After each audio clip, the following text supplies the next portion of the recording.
السلام علیکم ناظرین، آپ دیکھ رہے ہیں P C world news. S S P patrolling police Faisalabad region Chaudhry Farooq Ahmed Hundal کی ہدایت پر فیصل آباد کی گزشتہ 15 روزہ کارکردگی رپورٹ جاری۔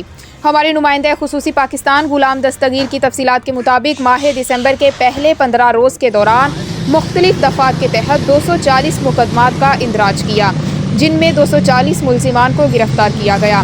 گرفتار شدہ ملزمان سے ناجائز اسلحہ 3 عدد Kalashnikov, 9 pistol 30 bore, 1 pistol 9mm، 1 rifle 223 bore, 1 gun 12 bore, جبکہ 277 گولیاں اور کارتوس برآمد کیے گئے۔ ان ملزمان میں پولیس کو مختلف مقدمات میں مطلوب 30 اشتہاری بھی شامل ہیں، جبکہ منشیات میں 136 لیٹر شراب، 340 گرام چرس بھی برآمد کی گئی۔ پٹرولنگ پولیس نے 3 عدد چوری شدہ موٹر سائیکل بھی برآمد کر لیے۔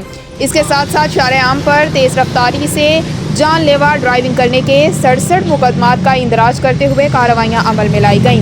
109 موٹر سائیکل سوار افراد کے خلاف جعلی اور سبز نمبر پلیٹس لگا کر گھومنے پر مقدمات کا اندراج کیا گیا۔